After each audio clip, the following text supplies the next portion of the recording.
Hi everyone, I'm Jennifer Morrison. I'm a colored pencil botanical artist, and in today's video I'm going to show you how I drew this pink tulip using colored pencils. Here you can see me getting started on the outline for the stem. I used three main pencils for the stem: walnut brown, raw umber, and dark red, and all three of those pencils are from Polychromos. I drew this entire flower using just Prismacolor and Polychromos on Legion Rising Museum Mount Board 2-ply. That is my favorite paper to draw on right now, but you can draw this on any hot pressed watercolor paper or even Bristol smooth paper. I like to blend my pencil using a solvent, and that's what you can see me doing here. I'm using Utrecht Nude Odorless Paint Thinner, and you saw me apply that with both a pointed Q-tip and also a paintbrush. You can do it either way. I talk a lot about using solvents in my tutorials, and you'll see me use that process a couple more times in this video when I blend the pencil for the leaves and the tulip flower itself.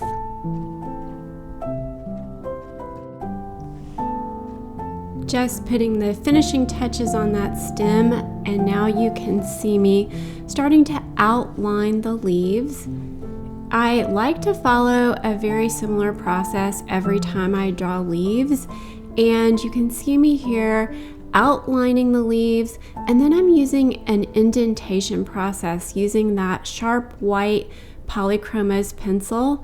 I like to indent some texture and detail into the leaves, and then when I come over those areas with the pencil won't really stick there, and it's a really great way to add veins and texture to your leaves. And I think you'll be able to start to see some of those indentations pop out here.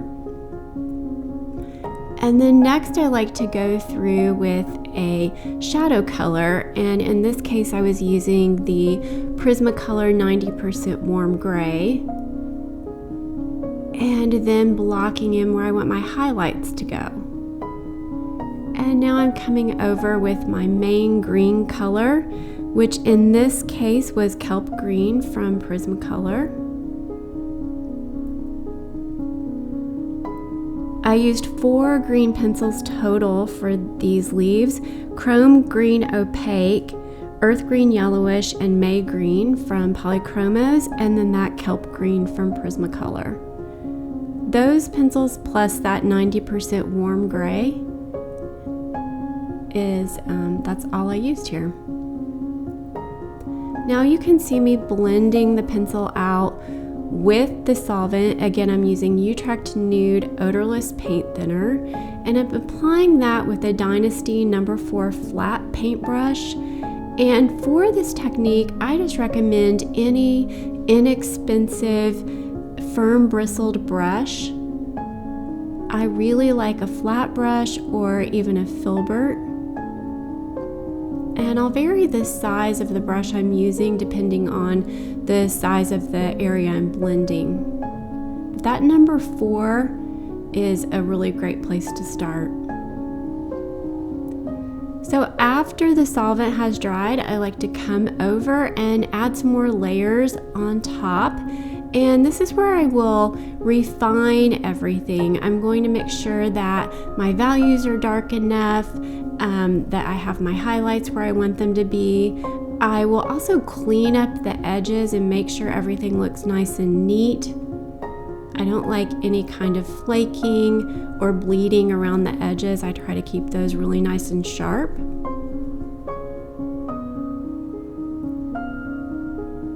And the Polychromos pencils are really great for refining the edges of your drawings. They hold a great point, and they really don't bleed.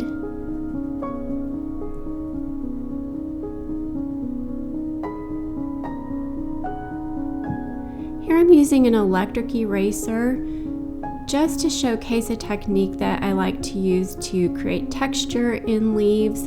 I feel like leaves look a lot more realistic when they have little bits of texture that I've pulled up.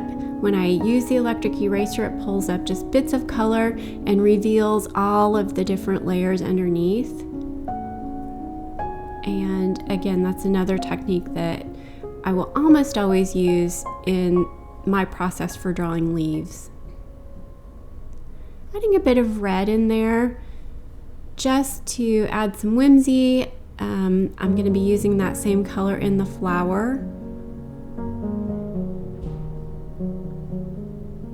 And getting started on the outline for the actual flower now. I'm using that same dark red from Polychromos. And the colors that I used here, dark red, and let's see, which other Polychromos was I using? Rose Carmine. And then from Prismacolor, Permanent Carmine, Carmine Red, Permanent Red, and Blush Pink. And that's along with just the white. I use white from both Prismacolor and Polychromos. One of the things that's really important when you're drawing tulips is you want to make sure that you get those veins going in the right direction. You want those lines to help shape the flower.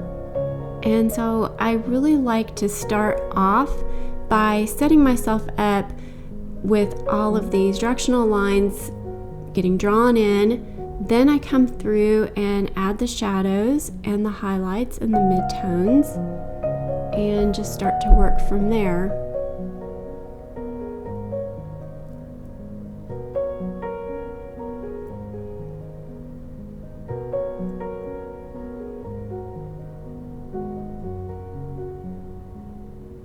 At this point in the drawing, I would just be looking over at my reference image, and any place that I could see a shadow color, I'm going to be adding some of that dark red.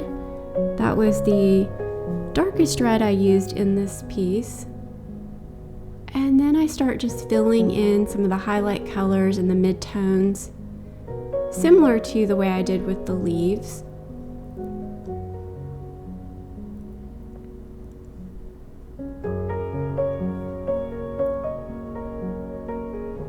This particular tulip was a lot of fun to draw.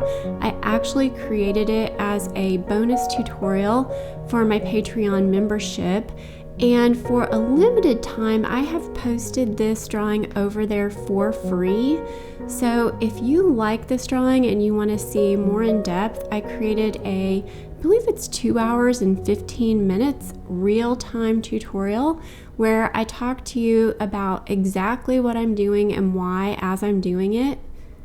So if that is something you're interested in, you can click on the link below and you can go watch that video for free right now. I have that posted over on Patreon.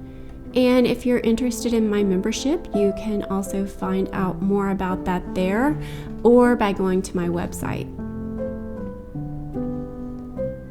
So you saw me blend that with solvent once again and then coming over and adding the details.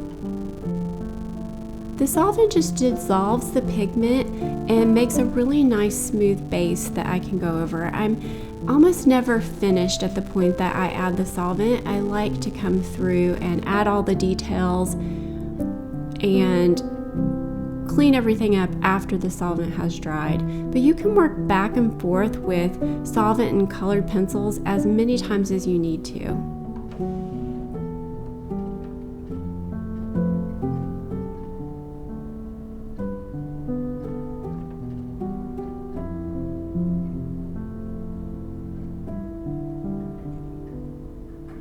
Adding some final details using the white pencil. One of the things I really like about the Legion Rising Museum mount board is that I'm able to add some white details on top, which isn't always the case with colored pencils, but you can see how nicely that white shows up here.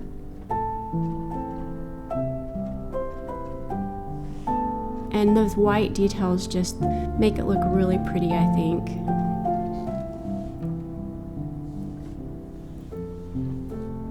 let me know in the comments if you have any questions about this drawing. I'm happy to answer those there. And if you're interested in the free tutorial, be sure to click on that link below. And otherwise, I will see you here on YouTube for my next video. Bye, everybody.